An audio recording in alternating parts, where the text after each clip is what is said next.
Welcome to PDTV news. Andhra Pradesh రాజకీయాల్లో రోజురోజుకి కొత్త సమీకరణాలు చోటు చేసుకుంటున్నాయి. ఇరు పార్టీల్లో ఒకవైపు తెలుగుదేశం పార్టీ, మరోవైపు వైఎస్ఆర్సీపీ ఎవరికి వాళ్ళు ఓటర్లను ఆకర్షించేందుకు కొత్త ప్రయత్నాలు చేస్తున్నారు. అయితే ప్రధానంగా చూసుకుంటే ప్రస్తుతం ప్రధాన ప్రతిపక్షంలో ఉన్న వైఎస్ఆర్సీపీకి మద్దతు పెరుగుతుందని చెప్పాలి.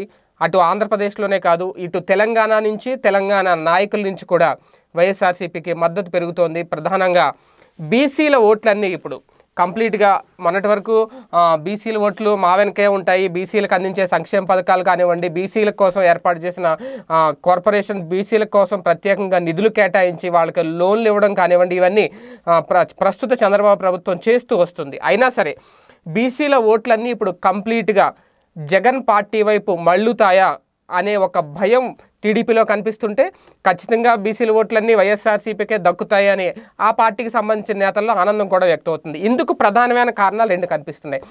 ఇటీవల కాలంలో బీసీ గర్జన పేరుతో జగన్ వైఎస్ఆర్సీపీ అధినేత వైఎస్ జగన్మోహన్ రెడ్డి చేసిన బీసీ గర్జన ఏదైతే ఉందో అది సక్సెస్ కావడం, ఆ బీసీ గర్జనకు అసలు ఊహించని రీతిలో ప్రజలు హాజరవడం, బీసీలు అందరూ హాజరవడం, ప్రధానంగా తెలంగాణ నుంచి కూడా ఆర్ కృష్ణయ్య, బీసీ సంఘం నేత ఆర్ కృష్ణయ్య అక్కడికి వెళ్ళి సపోర్ట్ చేయడం, బీసీలు అందరూ కలిసి వైఎస్ఆర్సీపీకే సపోర్ట్ చేయాలి, జగన్కే ఓటు వేయాలి అని చెప్పి ఆయన ఒక సంకేతాలు పంపించడం, ఇదంతా కూడా బీసీల ఓట్లన్నీ ఈసారి పూర్తిగా వైఎస్ఆర్సీపీకే దక్కుతాయి, వైఎస్ఆర్సీపీకే వెళతాయి అనడానికి ఒక నిదర్శనంగా మారింది. అలాగే ఇదే నేపథ్యంలో తెలంగాణ నుంచే మళ్ళీ కేసీఆర్ మొన్న చెప్పడం జరిగింది చంద్రబాబుకి, మొన్న జరిగిన 2018లో తెలంగాణలో జరిగిన ఎన్నికల సందర్భంగా రిటర్న్ గిఫ్ట్ ఇస్తానని.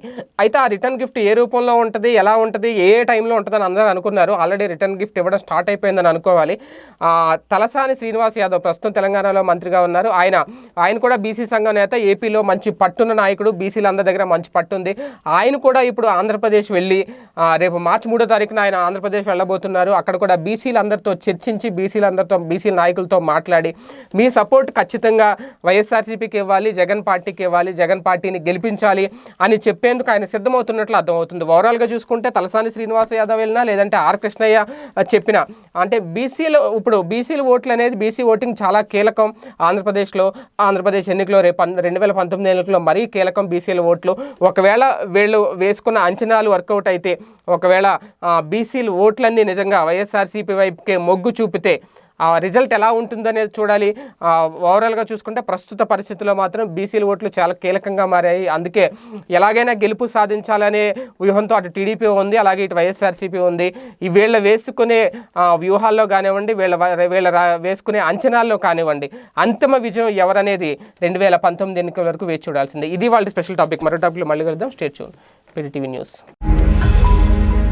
ఈ వీడియో గనుక మీకు నచ్చినట్లయితే లైక్ చేయండి, షేర్ చేయండి. మరిన్ని వీడియోస్ కోసం మా ఛానల్ను సబ్స్క్రైబ్ చేయండి.